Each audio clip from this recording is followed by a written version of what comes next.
नमस्कार विद्यार्थी मित्रांनो, आपल्या सर्वांचं स्वागत आहे महाराष्ट्र नर्सिंग ऑफिसर्सच्या टार्गेट सीएचओ सिरीजमध्ये. तर ही जी सिरीज आहे आपली अशा स्टुडंटसाठी आहे जे काय करतायत सीएचओ साठी प्रिपरेशन करतायत. या सिरीजमध्ये आपण काय करत असतो, मोस्ट एक्सपेक्टेड एमसीक्यू जे आहेत जे की आपल्याला एक्झाममध्ये येण्यासारखे आहेत ते आपण बघत असतो. आणि ही सिरीज कशी असणार आहे, पूर्णपणे मराठीमध्ये असणार आहे.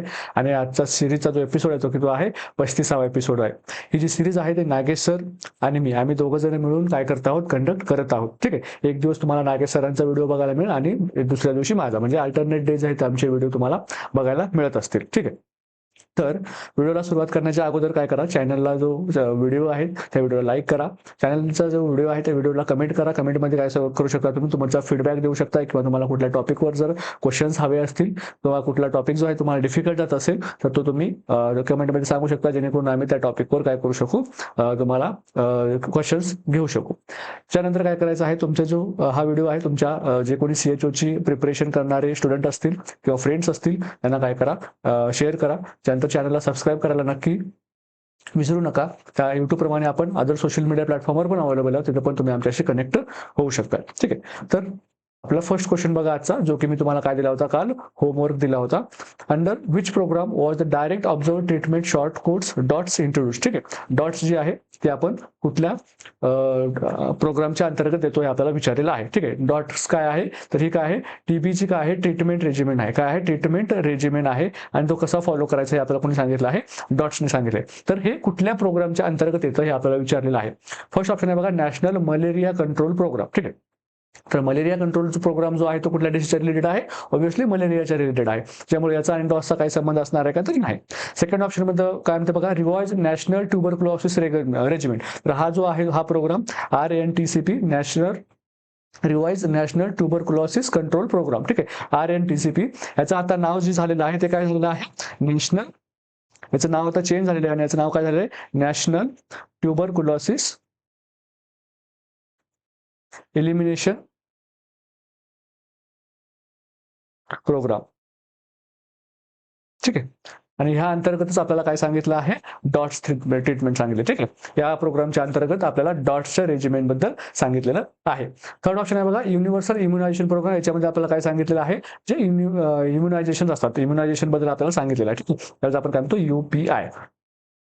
त्यानंतर नॅशनल एड्स कंट्रोल प्रोग्राम, हे कशाबद्दल आहे, HIV एड्स बद्दल आहे, HIV एड्स बद्दल. ठीक आहे, तर याचा ऑप्शन काय असणार आहे, करेक्ट आन्सर बी जे आहे ते करेक्ट आन्सर असणार आहे. नेक्स्ट क्वेश्चन बघूया, meal supplied in the mid day meal programme should provide. ठीक आहे, तर आपल्याला काय कशाबद्दल विचारलेलं आहे, मिड डे मील प्रोग्राम.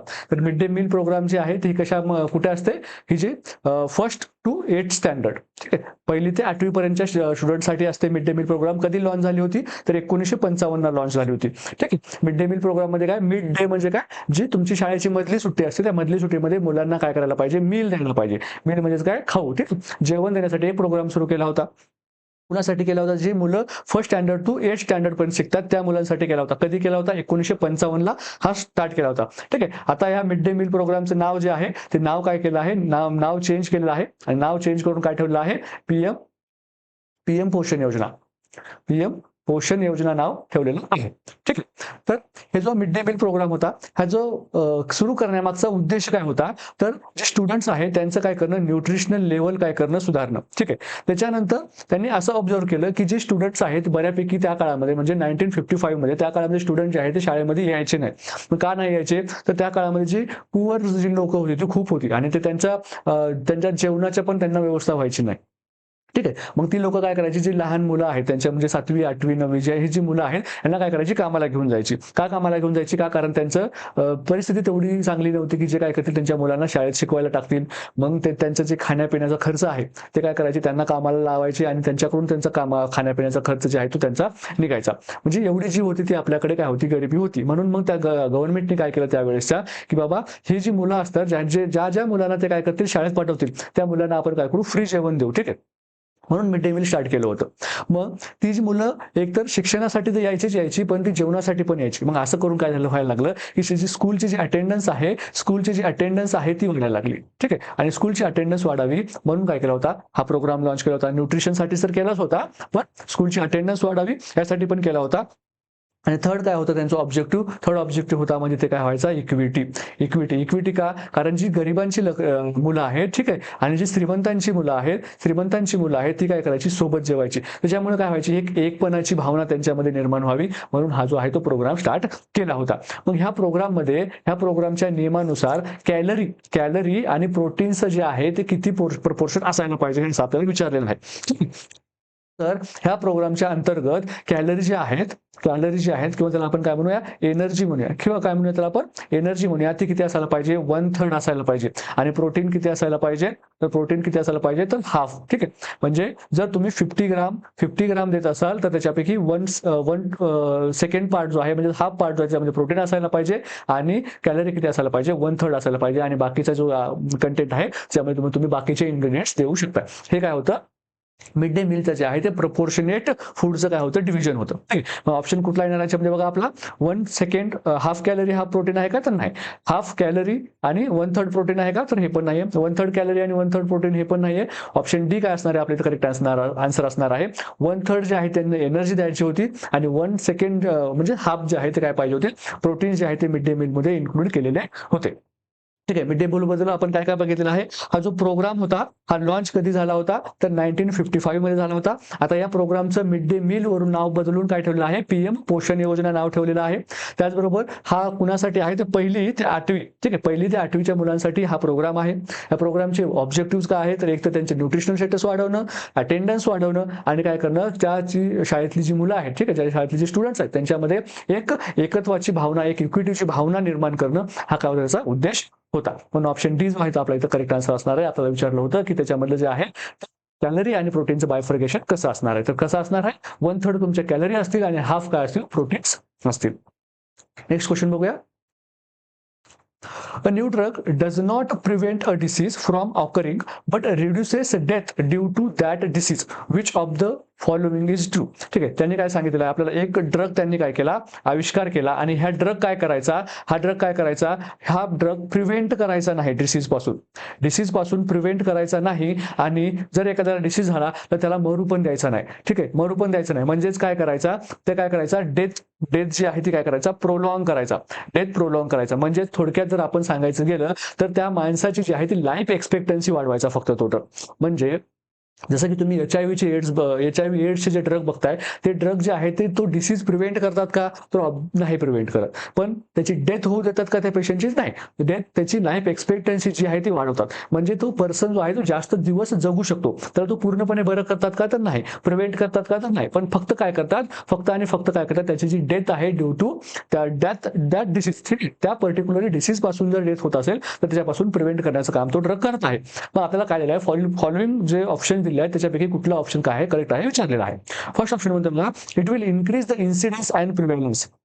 तर याच्यासाठी आपल्याला माहित पाहिजे की इन्सिडेन्स म्हणजे काय आहे आणि प्रिव्हेलन्स म्हणजे काय आहे. ठीक आहे, प्रिव्हेलन्स म्हणजे काय आहे, तर इन्सिडेन्स हा रेट आहे. ठीक आहे, इन्सिडेन्स हा रेट असतो, प्रिव्हेलन्स हा काय असतो, प्रपोर्शन असतो. ही बेसिक गोष्ट लक्षात ठेवायची आहे. इन्सिडेंट काय आहे, रेट आहे, आणि प्रिव्हेलन्स काय आहे, प्रपोर्शन आहे. रेट आणि प्रपोर्शन मध्ये फरक आहे. इन्सिडेंट हा रेट आहे आणि याच्यामध्ये आपण काय बघतो, फक्त आणि फक्त काय बघतो, न्यू केसेस बघतो. इन्सिडेंट मध्ये आपण काय बघतो, फक्त आणि फक्त न्यू केसेसचा अभ्यास करतो. आणि प्रिव्हेलन्स मध्ये आपण काय करतो, न्यू प्लस ओल्ड केसेसचा अभ्यास करतो. त्याला आपण काय म्हणतो, प्रिव्हेलन्स असं आपण म्हणतो. ठीक आहे, मग फर्स्ट ऑप्शन मध्ये आपल्याला इन्सिडेंट आणि प्रिव्हेलन्स इन्क्रीज होतो. सेकंड ऑप्शन काय म्हणतो, प्रिव्हेलन्स इन्क्रीज होतो. थर्ड ऑप्शन काय म्हणतो, इन्सिडेन्स इन्क्रीज होतो. आणि फोर्थ ऑप्शन काय म्हणतो, दोन्ही पण काय होतात, इन्सिडेंट आणि प्रिव्हेलन्स कमी होतात. तर बघूया, फॉर एक्झाम्पल तुमची एक काय आहे, कम्युनिटी आहे. ठीक आहे, ही एक कम्युनिटी आहे, तुम्ही तिथे CHO आहात आणि तुम्ही एक नवीन ड्रग आणला. ठीक आहे, एक XYZ नावाचा तुम्ही एक ड्रग आणला. हा ड्रग काय करतो, कुठल्याही डिसीजला प्रिव्हेंट करत नाही. ठीक आहे, पण त्या डिसीज पासून काय करतो, लोकांना मरू देत नाही, म्हणजे वाचवतो. ठीक आहे, म्हणजे फॉर एक्झाम्पल तुम्ही असं समजा की काय आहे, हे तुमचं गाव आहे, त्या गावामध्ये ही 4 लोक आहेत. ठीक आहे, ही 4 लोक आहेत. मग तुम्ही काय केलं, ह्या 4 लोकांपैकी इथे ह्या 2 लोकांना हा आजार होता. ठीक आहे, हा 2 लोकांना हा आजार होता. मग तुम्ही काय केलं, ह्या 2 लोकांना काय केलं, त्या टॅबलेट्स दिल्या. ठीक आहे, टॅबलेट दिल्या म्हणजे तुमच्या, आणि 10 वर्षानंतर, ठीक आहे, आणि 10 वर्षानंतर काय झालं, 10 वर्षानंतर हे झालं की ह्या दोन लोकांना काय आहे तो आजार जशाल तसा आहे. ठीक आहे, ह्या दोन लोकांना तो आजार जशाल तसा आहे, म्हणजे ही लोक काय झाली नाही तर मेली नाहीत. म्हणजे तुमच्या ह्या कम्युनिटीमधली मॉर्बिडिटी, ठीक आहे, मॉर्बिडिटीची जी संख्या होती, मॉर्बिडिटीची संख्या जी होती तर ती काय झाली तेवढ्याला तेवढीच राहिली. ठीक आहे, तेवढ्याला तेवढीच राहिली. आता असं समजा की हा ड्रग जर तिथे आला नसता, हा ड्रग जर तिथे आला नसता आणि ह्या दोघांना जो आजार होता आणि 10 वर्षानंतर जर तुम्ही बघितलं असतं तर तुम्ही काय बघितलं असतं की ही दोन लोक काय झाली असती, डेथ झाली असती. ठीक आहे, का? कारण ह्या ड्रगने काय केलं, त्यांची डेथ प्रिव्हेंट केली आणि हा जर ड्रग नसता तर त्यांची डेथ झाली असती. म्हणजे त्यांची मॉर्बिडिटीची संख्या किती झाली असती, 0 झाली असती. पण ह्या ड्रगमुळे काय झालेली आहे, त्यांची आता मॉर्बिडिटीची संख्या किती आहे, 2 आहे. ठीक आहे, मॉर्बिड किती आहे त्यांच्याकडे लोक आता 2 आहेत 10 वर्षाच्या नंतर. 10 वर्षाच्या नंतर म्हणजे फॉर एक्झाम्पल इथं 2000 मध्ये मॉर्बिड किती होती, 2 होती. आता इथे बघा ह्या कंडिशनमध्ये विथ ड्रग 2010 मध्ये किती झालेत, मॉर्बिड लोक किती झालेत, 2 आहेत. आणि इथं जर 2010 मध्ये ड्रग नसता तर किती झाली असती मॉर्बिड लोक, तर मॉर्बिड लोक 0 झाली असती. म्हणजेच ह्या ड्रगने काय केली, जी मॉर्बिड पर्सन्स आहेत म्हणजे जी आजारी पर्सन्स आहेत त्याची कम्युनिटीमधली संख्या वाढवली. ठीक आहे, संख्या वाढवली. म्हणजे त्या ड्रगमुळे ती संख्या वाढली का, तर नाही, त्या ड्रगने काय केलं, डेथ प्रिव्हेंट केली, म्हणून आपल्याला काय दिसते, ती संख्या जास्त दिसते. आता तसंच बघा की हा जो ड्रग आहे या कम्युनिटी मधल्या लोकांना जर आपण दिला तर त्यांची काय होत नव्हता, डिसीज काय होत नव्हता, प्रिव्हेंट होत नव्हता. ठीक आहे, म्हणजे ह्या ड्रग देऊन काय फायदा आहे का, नाही. म्हणजे त्याच्यामध्ये इन्सिडेंट्स मध्ये काही फरक होणार आहे का, इन्सिडेंट्स मध्ये काहीच फरक करणार आहे का तो ड्रग, काहीच करणार नाही. मग तो ड्रग जो न्यू केसेसमध्ये काहीच फरक करणार आहे, तो काय करणार आहे, फक्त ओल्ड केसेसमध्येच फक्त फरक आणणार आहे. म्हणजेच काय, प्रिव्हॅलन्स मध्ये फरक आणणार आहे. म्हणजेच काय, प्रिव्हॅलन्स मध्ये काय काय येतं आपल्या, new cases plus old cases. म्हणजे हा काय करतोय, ओल्ड केसेसची संख्या वाढवतोय. ठीक आहे, ओल्ड केसेसची संख्या का वाढते, कारण जी ओल्ड केसेसची लोक आहेत ती काय होत नाही तर मृत्यू पावत नाहीत. जर ती मृत्यू पावायला लागली तर काय होणार, तुमचा मॉर्बिड लोकांचा म्हणजेच ओल्ड केसेसचा आकडा कमी येणार. आता हा ड्रग काय करतोय, डेथ प्रिव्हेंट करतोय, म्हणजे तुमच्या मॉर्बिड केसेसची संख्या काय येणार, जास्त येणार. म्हणून जे आहे तुमचा प्रिव्हॅलन्स काय होणार, इन्क्रीज होणार. ठीक आहे, प्रिव्हॅलन्स इन्क्रीज होणार. म्हणून हा जो क्वेश्चन आहे याचा आन्सर काय तर बघा, प्रिव्हॅलन्स इज इन्क्रीज. म्हणजे ऑप्शन बी काय असणार आपल्या इथे करेक्ट आन्सर असणार आहे. ठीक आहे, समजलं. आपण काय बघितलं की प्रिव्हॅलन्स म्हणजे काय, तर नव्या आणि जुन्या केसेस. इन्सिडेंस म्हणजे काय, फक्त आणि फक्त नव्या केसेस. मग असा एक ड्रग आहे जो काय करत नाही, प्रिव्हेंट करत नाही, कुठल्याही ड्रगला डिसीजला प्रिव्हेंट करत नाही. म्हणजेच काय, नवीन केसेसमध्ये त्याचा काही रोल आहे का, काही रोल नाही. एखादी जर नवीन केस आली तर आपण म्हणू शकतो का बाबा तिला डिसीज त्या ड्रगमुळे आली, असं पण म्हणू शकत नाही. किंवा एखादी केस जर आली नाही तर आपण म्हणू शकतो का बाबा ह्या ड्रग दिल्यामुळे त्या केसेस यायच्या बंद झाल्या, असं पण म्हणू शकत नाही. का, कारण आपल्याला क्लिअर कट दिलेलं आहे की it does not prevent disease. म्हणजे आपल्याला त्या ड्रगच्या रिसर्चमध्ये असं कुठे आढळलेलं नाहीये की तो ड्रग काय करतोय, डिसीजला प्रिव्हेंट करतोय. आपण जसं की एड्सचं एक्झाम्पल घेतलं तर फॉर एक्झाम्पल तुम्ही नेव्हिरॅपिन नावाचं काय करा, अँटीव्हायरल मेडिकेशन घ्या, जे की आपण एड्स मध्ये यूज करतो. ते काय करतं, फक्त लाईफ एक्सपेक्टन्सी वाढतं. म्हणजे एका गावामध्ये जर 10 लोकांना काय असेल, एड्स असेल, ठीक आहे, आणि त्या गावामध्ये 10 वर्षांनंतर जर आपण बघितलं 10 लोक जिवंत राहत असतील तर मग काय होतंय, तिथं काय झाले आहेत, ओल्ड केसेस तशाला तशा राहतात, वाढत आहेत. ठीक आहे, थोडक्यात. आणि त्या गावामध्ये परत एका जर काय झाला, परत एकाला जर एड्स झाला तर आपण असं म्हणू शकत नाही की त्या ड्रगमुळे झाला नाही किंवा त्या ड्रग प्रिव्हेंट करू शकला नाही. त्याच्या म्हणजे त्या ड्रगचा त्याच्यामध्ये काही रोल नाही न्यू केसेसमध्ये. त्या ड्रगचा फक्त आणि फक्त ओल्ड केसेसमध्ये रोल आहे. म्हणून काय होतंय, प्रिव्हॅलन्स जे आहे ते काय होतं, वाढत आहे. का, कारण मॉर्बिड जे लोक जे आहेत, म्हणजे मॉर्बिड केसेस म्हणजे काय, मॉर्बिड म्हणजे ज्यांना आजार आहे अशी लोक काय झाली आहेत, वाढलेली आहेत. ठीक आहे, म्हणून ऑप्शन बी आपलं करेक्ट आन्सर येणार आहे. नेक्स्ट क्वेश्चन बघूया. नेक्स्ट क्वेश्चन बघण्याच्या अगोदर आपली ही जी त्रिशूला सिरीज आहे ही काय आहे, एमसीक्यू ची सिरीज आहे. आपली जी ब्रह्मास्त्र सिरीज आहे ही काय, थेओरी प्लस एमसीक्यू सिरीज आहे. याच्यामध्ये आपण टॉपिक वाईज आणि सिस्टम वाईज बघत असतो. त्यानंतर हा जो 1 ते 5 एपिसोड्स आहेत हे आपले कशाचे आहेत, पीवायक्यूचे आहेत. ठीक आहे, पीवायक्यू कशाचे, CHO चे 2023 चा पेपर आहे. याच्यामध्ये आपण पीवायक्यू जे आहेत ते नागेस्वामी सरांनी खूप चांगल्या पद्धतीने समजून सांगितलेले आहेत. त्याचप्रमाणे नागेस्वामी सरांची ही जी एमसीक्यू ची बॅच आहे याच्यामध्ये पण सरांनी बरेचसे जे आहेत ते CHO ओरिएंटेड सरांनी सध्या क्लासेस घ्यायला सुरू केलेले आहेत. त्याच्यामुळे बरेचसे जे आहे ते कम्युनिटी त्यांनी बऱ्यापैकी त्याच्यामध्ये कव्हर केलं आहे. ब्रह्मास्त्र सिरीजमध्ये आपले मेडिकल सर्जिकल सध्या सुरू आहे. ते तुमचं रेस्पिरेटरी सिस्टीम, कार्डियक सिस्टीम झालेलं आहे आणि इंटिग्युमेटरी सिस्टीम पण झालेलं आहे. ठीक आहे, नेक्स्ट क्वेश्चन बघूया. WHO guidelines for minimal sperm count is. बघा, स्पर्म काउंट आपण कशासाठी चेक करतो, स्पर्म काउंट आपण चेक करतो मेल इन्फर्टिलिटी चेक करण्यासाठी. मेल इन्फर्टिलिटी चेक करण्यासाठी. मग मेल इन्फर्टिलिटी जर तुम्हाला चेक करायची असेल आणि त्यामध्ये जर तुम्हाला स्पर्म काउंट जर स्पेसिफिकली चेक करायचं असेल तर तुम्हाला काय करायला लागणार, तुम्हाला करायला लागणार सिमेन अनालिसिस. ठीक आहे, सिमेन अनालिसिस. आणि ह्या सिमेन अनालिसिसचा अकॉर्डिंग टू WHO जो आहे तो स्पर्म काउंट किती असायला पाहिजे आपल्याला विचारलेलं. तर बघा, स्पर्म काउंट जेव्हा आपण घेतो किंवा सिमेनचं सॅम्पल घेतो, तेव्हा आपल्याला सिमेन अनालिसिसमध्ये आपल्याला नॉर्मल जे आहेत त्या काय गोष्टी बघायला लागतात. तर नॉर्मल ज्या गोष्टी बघायला लागतात त्याच्यामध्ये फर्स्ट येतं की व्हॉल्यूम. तो जो पर्सन आहे त्याचं पर इजॅक्युलेशन किती व्हॉल्यूम जे आहे ते यायला पाहिजे. ठीक आहे. तर तो जो पर्सन आहे, तो जो मेल आहे, त्याचं ऍटलिस्ट किंवा त्यापेक्षा जास्त, ठीक आहे, म्हणजे 2 किंवा 2 पेक्षा जास्त ml काय व्हायला पाहिजे पर इजॅक्युलेशन. पर इजॅक्युलेशन काय व्हायला पाहिजे, व्हॉल्यूम यायला पाहिजे. ठीक आहे. म्हणजे त्या व्हॉल्यूम मध्ये फक्त स्पर्म असेल का, नाही, स्पर्म प्लस सिमेंट. ठीक आहे, sperm plus cement. Sperm plus cement जे आहे ते टोटल व्हॉल्यूम किती असायला पाहिजे, ऍटलिस्ट 2 ml असायला पाहिजे किंवा त्यापेक्षा जास्त असायला पाहिजे. तर आपण त्याला काय म्हणतो, तो पर्सन नॉर्मल आहे असं आपण म्हणतो. आणि स्पर्म काउंट जर बघायला गेलं, ठीक आहे, स्पर्म काउंट जर आपण बघायला गेलं, तर जर स्पर्म काउंट 15 मिलियन, ठीक आहे, 15 मिलियन ते 20 मिलियन, 20 मिलियन किंवा त्यापेक्षा जास्त, 15 ते 20 मिलियन किंवा त्यापेक्षा जर जास्त असेल तर आपण काय म्हणतो, पर इजॅक्युलेशन सॉरी पर एम एल, पर एम एल. एका एम एल मध्ये जे आहे तेवढं किती असायला पाहिजे, स्पर्म काउंट 15 ते 20 मिलियन असायला पाहिजे. तर आपण त्याला काय म्हणतो, तो पर्सन नॉर्मल आहे असं आपण म्हणतो. ठीक आहे. आणि जर आपण टोटल स्पर्म जर बघितलं, म्हणजे तो पूर्ण जो व्हॉल्यूम त्याने दिला होता आपल्याला सॅम्पल, त्या पूर्ण टोटल सॅम्पलमध्ये किती असायला पाहिजे, मोर दॅन 40 मिलियन. म्हणजे एका इजॅक्युलेशन मध्ये तुम्हाला जर किती स्पर्म असायला असं विचारलं तर किती असायला पाहिजे, कमीत कमी 40 मिलियन असायला पाहिजे. आणि एका मिलियन मध्ये किती असलं असं विचारलं तर कमीत कमी किती असायला पाहिजे, 15 ते 20 मिलियन असायला. त्यानंतर आपण त्याला काय म्हणू शकतो, नॉर्मल म्हणू शकतो. आणि ही जी स्पर्म होते, ठीक आहे, याच्यापैकी हे जे तुम्हाला दिले होते टोटल जे 40 मिलियन स्पर्म दिले होते, ठीक आहे, मोर दॅन 40 ml दिलं होतं, 40 मिलियन स्पर्म दिले होते. याच्यापैकी मिनिमम जे आहे ते 40% स्पर्म कसे पाहिजे, मोटाईल पाहिजे. तर आपण काय म्हणतो, ते स्पर्मचं सॅम्पल जे आहे ते कसं आहे, नॉर्मल पर्सनचं आहे असं आपण म्हणतो. ठीक आहे. म्हणजे किती मिनिमम जे आहे ते 40 काय पाहिजे, मोटाईल पाहिजे किंवा 40 पेक्षा जास्त काय पाहिजे, मोटॅलिटी पाहिजे. त्याच्यानंतर त्याची जर मॉर्फॉलॉजी बघितली, ठीक आहे, मॉर्फॉलॉजी बघितली तर मोर दॅन 4% जे आहे त्यांची काय असायला पाहिजे, नॉर्मल मॉर्फॉलॉजी असायला पाहिजे. नॉर्मल मॉर्फॉलॉजी म्हणजे काय, मॉर्फॉलॉजी म्हणजे काय, अनाटॉमिकल स्ट्रक्चर. ठीक आहे. म्हणजे स्पर्मचं काय असतं, त्याचा हेड असतो, हाताचं काय असतं, नेक असतं, आणि काय असतं त्याची टेल असते. ही काय पाहिजे, तशी नॉर्मल अनाटॉमी जी आहे ती सर्व स्पर्मची पाहिजे. तर आपण त्याला काय म्हणतो, नॉर्मल म्हणतो. किती असायला पाहिजे, ऍटलिस्ट 4% तरी काय असायला पाहिजे, त्याच्यामध्ये मॉर्फॉलॉजीने नॉर्मल असायला पाहिजे. ऍटलिस्ट 40% तरी नॉर्मल असायला पाहिजे. ऍटलिस्ट टोटल स्पर्म काउंट किती असायला पाहिजे, 40 मिलियन असायला पाहिजे. त्यानंतर तो तुमचा स्पर्म काउंट जर विचारला, पर ml जर विचारला तर ऍटलिस्ट 15 ते 20 मिलियन असायला पाहिजे. व्हॉल्यूम किती असायला पाहिजे, ऍटलिस्ट 2 ml तरी व्हॉल्यूम असायला पाहिजे. त्यानंतर बघूया व्हायटॅलिटी.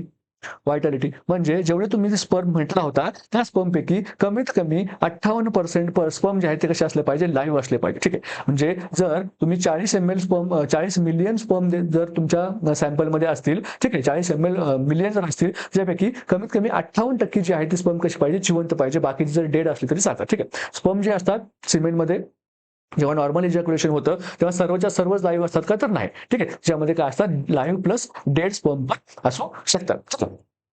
त्यानंतर जर तुमचा जो स्पर्मचा जो हे आहे, काय आहे, सॅम्पल आहे, त्याचं पीएच किती असलं पाहिजे, तर ते 7.2 ते 8. ठीक आहे. 7.2 ते 8 जे आहे ते थोडं काय असायला पाहिजे, स्पर्मचं पीएच असायला पाहिजे. म्हणजे काय आहे, स्लाइटली कसं आहे, स्लाइटली अल्कलाइन जे आहे ते स्पर्मचं मीडियम असलं पाहिजे. ठीक आहे. तर WHO अकॉर्डिंग सिमेंट मध्ये जे नॉर्मल मेथड्स आहेत, नॉर्मल पॅरामीटर्स आहेत, तर ते काय काय आहेत, एक आहे व्हॉल्यूम किती असायला पाहिजे, कमीत कमी 2 ml असायला पाहिजे. नंतर आहे स्पर्म काउंट आहे तो जो किती असायला पाहिजे, ऍटलिस्ट 15 ते 20 मिलियन काय असायला पाहिजे, एका ml मध्ये असायला पाहिजे. आणि टोटल स्पर्म काउंट जर असेल, पर इजॅक्युलेशन जर विचारलं तर किती पाहिजे, ऍटलिस्ट 40 ml पाहिजे.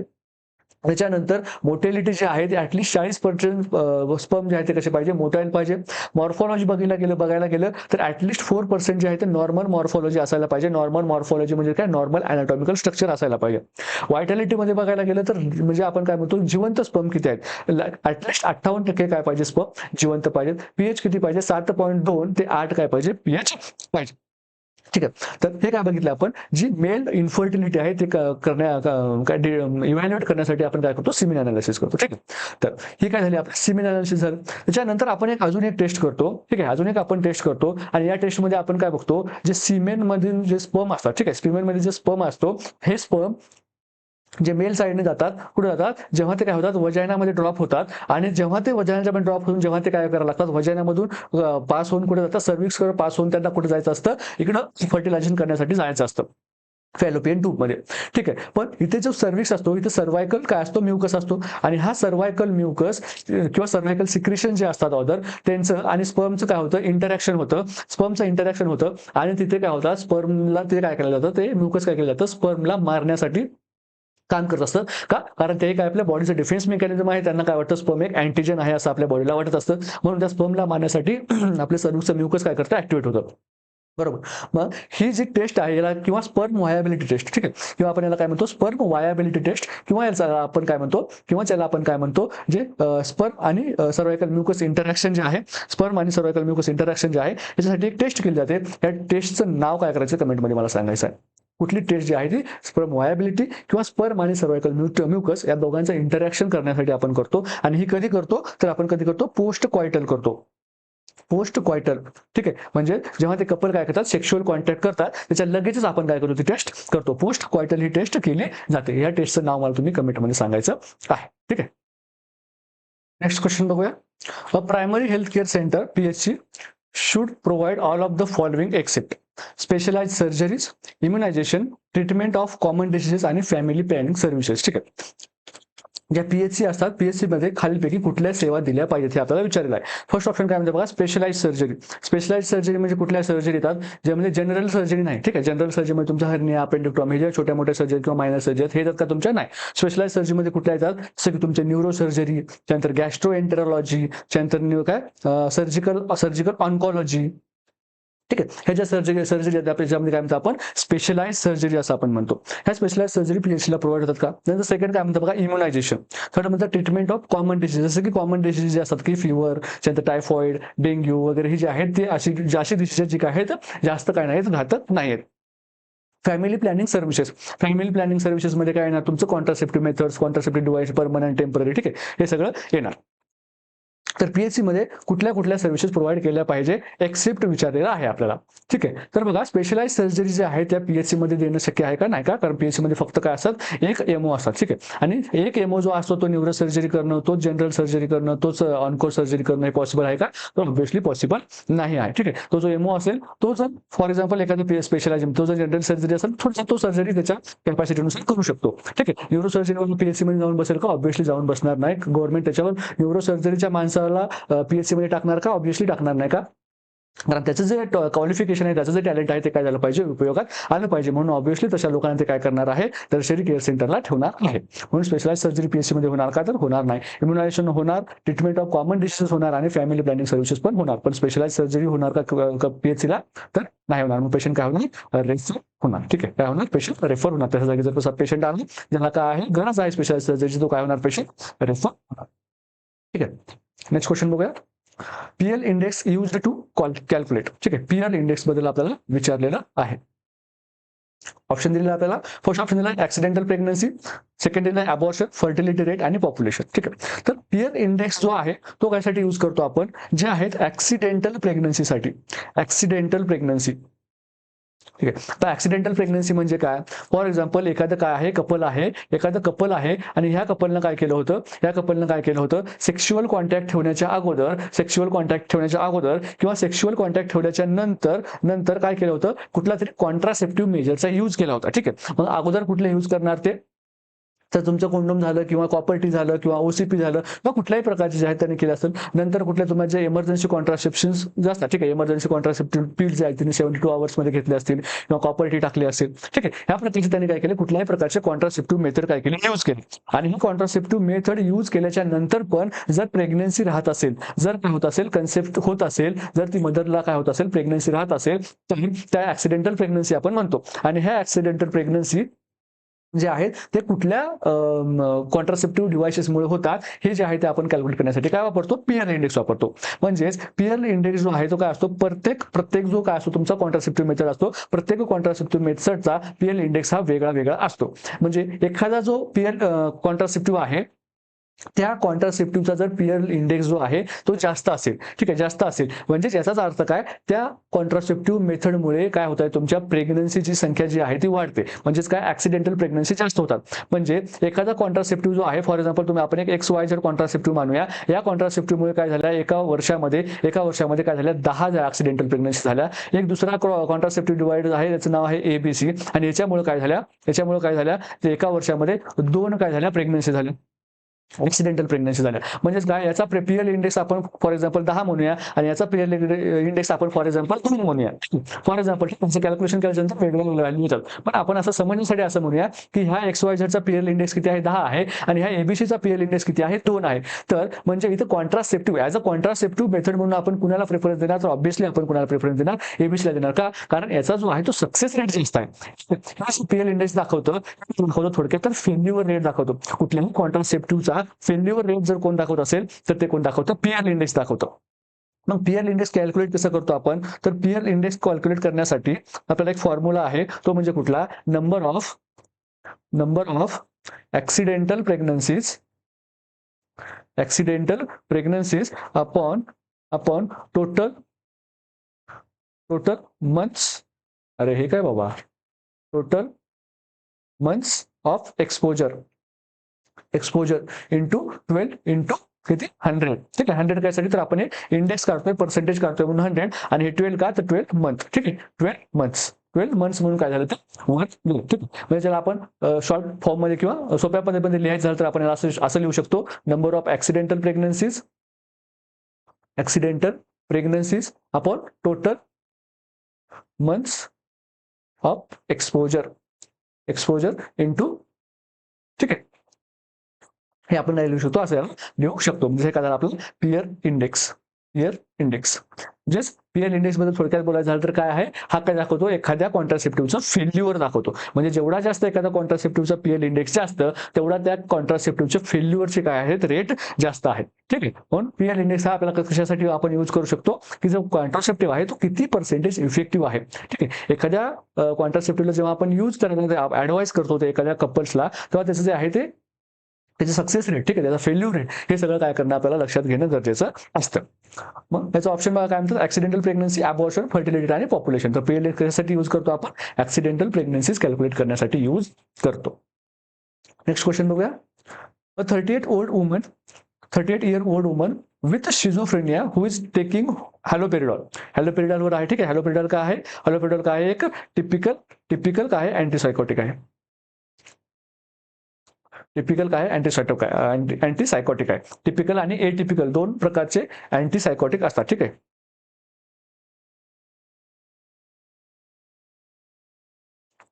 Atypical antipsychotic. Reports feeling extremely restless, त्यानंतर unable to stay still specially at night, which side effect is most likely experiencing, ठीक आहे. हे बघा, अँटीसायकोटिक्स वरती काय होती, मदर होती, आणि तिला आता काय होते, एका जागी राहायला होत नाही. म्हणजे काय होतं, तिला रेस्टलेस होते, म्हणजे एका जागी ती बसू शकत नाही, एका जागी थांबू शकत नाही, तिला असं सतत असं रेस्टलेस फील झाल्यासारखं होत आहे. आणि ते कधी होत आहे, एस्पेशली कधी होत आहे, नाईटला होत आहे. आणि तिला आता काय झालेलं असेल हे आपल्याला विचारलेलं आहे. फर्स्ट ऑप्शन दिला एकाथेसिया, सेकंड आहे एकानेसिया, थर्ड आहे डिस्टोनिया, आणि नन ऑफ द अबो.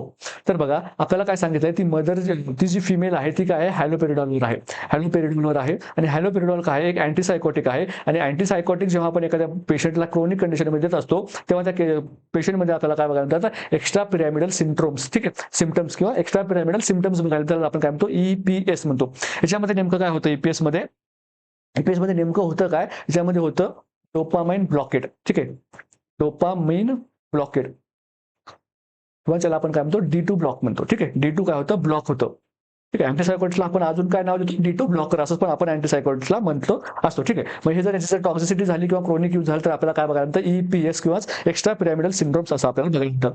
मग याचे जे आहे ते आपल्याला कुठले जर एखादा पेशंट असेल, त्याला EPS झाला असेल, आपल्याला सिम्प्टम्स कुठले बघायला मिळतात, तर आपल्याला बघायला मिळतं डिस्टोनिया,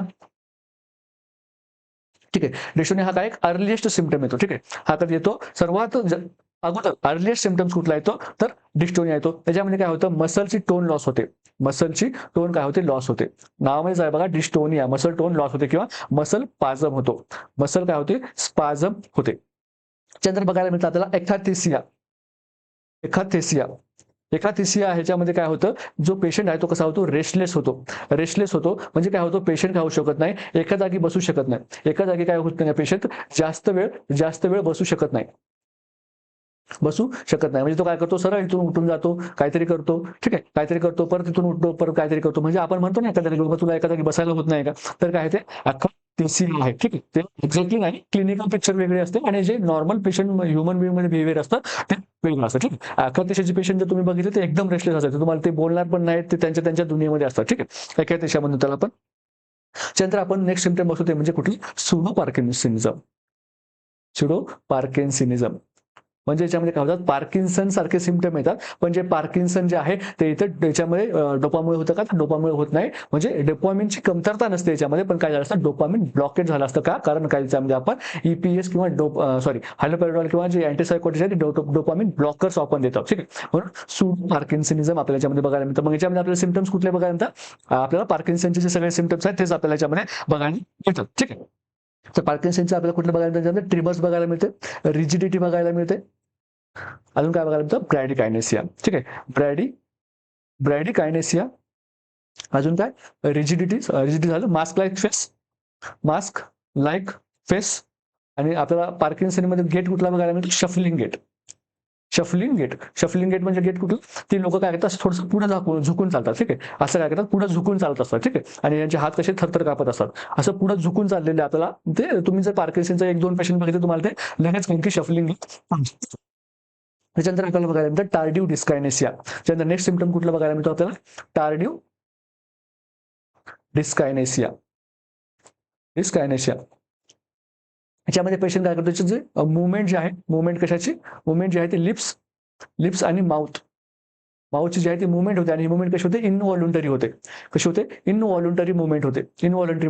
आणि हा जो सिम्पटम आहे हा कसा आहे, इरिव्हर्सिबल आहे. एकदा जर पेशंटला झाला तर काय होऊ शकत नाही, परत काय होऊ शकत नाही, इरिव्हर्सिबल होऊ शकत नाही. त्यावेळेस आपण काय म्हणतो, रॅबिट सिंड्रोम सुद्धा म्हणतो.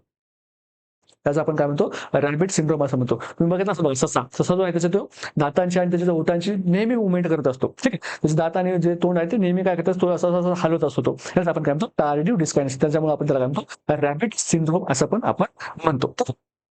तर हे काय बघितलं आपण, ईपीएस म्हणजे एक्स्ट्रा पिरामिडल सिंड्रोम जे आहे त्याचे आपण काय बघितलं, पूर्ण सिम्पटम्स बघितलेले आहेत. कशामुळे होतात, तर जर एखादा पेशंट अँटीसायकोटिक ड्रगवर असेल तर होतात. आणि जो अँटीसायकोटिक, तुम्हाला असं जर विचारलं, ठीक आहे, अजून एक तुम्हाला एक एमसीक्यूचा पॉईंट सांगतो, आता आपण आलोच आहोत, एक एमसीक्यूचा पॉईंट सांगतो. जर तुम्हाला असं विचारलं की मोस्ट कॉमन अँटीसायकोटिक ड्रग विचारला, जो की काय करतो, ईपीएस कॉज करतो, तर तो कुठला आहे, तर तो आहे हॅलोपेरिडॉल. हा most common antipsychotic drug which causes EPS, extra pyramidal syndrome. तर एक्स्ट्रा पिरामिडल सिंड्रोम मध्ये आपण बघितलं की काय काय सिम्पटम बघायला मिळतात, आपल्याला डिस्टोनिया बघायला मिळतं, म्हणजे काय होतं, मसल टोन लॉस होते. त्यानंतर आपल्याला बघायला मिळतं एकाथीसिया, पेशंट एका जागी बसू शकत नाही. सुडो पार्किन्सनिझम म्हणजे काय होतं, पार्किन्सन सारखे सिम्पटम्स येतात, tremor, bradykinesia, rigidity, mask like face, shuffling gait, ठीक आहे. त्यानंतर आपण बघितलं की टार्डिव्ह डिस्कायनेसिया म्हणजे काय, जी ओठांची आणि तोंडाची जी आहे ते काय होते, इनव्हॉलंटरी मुवमेंट स्टार्ट होते, आणि ही काय आहे, इरिव्हर्सिबल आहे, ठीक आहे. हे जे आपल्याला क्वेश्चन विचारू शकतात. तर या क्वेश्चन मध्ये आपल्याला काय विचारलेलं आहे की पेशंट कसं आहे, रेस्टलेस आहे, एका जागी थांबू शकत नाही. तर एकाथीसिया मध्ये होतं का ते, ठीक आहे, ते होतं. एकायनेसिया आहे का, डिस्टोनिया आहे का, तर नाही, ठीक आहे. मग ऑप्शन काय आहे, आपलं ए जे आहे ते करेक्ट आन्सर असणार आहे. नेक्स्ट क्वेश्चन बघूया. Channeling of strong and socially unacceptable drive or urge into a form that is acceptable to society is called. ठीक आहे, एखादा पर्सन आहे आणि याच्यामध्ये काय आहे, एक काय आहे, अर्ज आहे किंवा ड्राईव्ह आहे, जी काय आहे सोशली अनएक्सेप्टेबल आहे, पण तो काय करतो, तिला तशी शो न करता अशा पद्धतीने शो करतो जी काय आहे सोसायटीला ऍक्सेप्टेबल आहे. त्याला आपण काय म्हणतो, तर ही जी पद्धत आहे याला आपण काय म्हणतो, डिफेन्स मेकॅनिझम म्हणतो. डिफेन्स मेकॅनिझम कधी ऍक्टिव्हेट होतं आपलं, जेव्हा आपल्याला काय होते, अँझायटी होते, ठीक आहे. प्रत्येक माणसाला काय होत असते, अँझायटी मध्ये जेव्हा तो काय करतो, बिहेव करतो, तो कशा पद्धतीने बिहेव करतो, कुठलं डिफेन्स मेकॅनिझम वापरतो, याच्यामधून आपण काय ठरवतो, पर्सन कसा आहे, ठीक आहे. जर एखादा पर्सन आहे त्याला अँझायटी झाल्यानंतर तो काय करतो, रडायला लागतो, तर म्हणजे तो काय थोडंसं चाइल्डिश बिहेव करायला लागतो, मग आपण काय म्हणतो, तो बालिश आहे असं आपण म्हणतो. एखादा पर्सन जो आहे तो जेव्हा त्याला अँझायटी होते, जेव्हा त्याला काय तो फिअर होतो, तो खूप असं हुशार लोकांसारखं वागायला लागतो, खूप एकदम इंटेलेक्च्युअल गोष्टी करायला लागतो, त्याला आपण काय म्हणतो, इंटेलेक्च्युअलायझेशन म्हणतो. म्हणजे तो लोक थोडंसं शहाण्यासारखा वागतो, म्हणजे आपण त्या पर्सनचे काय म्हणतो, बाबा हा जो पर्सन आहे तो ना प्रेशरमध्ये खूप चांगलं काम करतो असं आपण म्हणतो. आपल्याकडे पण आपण जेव्हा इमर्जन्सीमध्ये वगैरे जेव्हा आपल्याकडे पेशंट येतो, तर तो इमर्जन्सीचा पेशंट आपण कसा हँडल करतो याच्यावरून पण आपण काय करतो, की आपली जी आहे ते डिफेन्स मेकॅनिझम आपण ठरवत असतो. एखादं जे आहे ते एखादी जी नर्स आहे, एखादा जो फिजिशियन आहे, ते काय करतात, त्यांच्याकडे जेव्हा एखादी इमर्जन्सी येते तेव्हा ते करतात स्वतःच पॅनिक होतात. ठीक आहे. पण आणि काय काय करतात, खूप कामली राहून खूप व्यवस्थित ते काय करतात, ती इमर्जन्सी सिच्युएशन जी आहे ती हँडल करतात. ठीक आहे.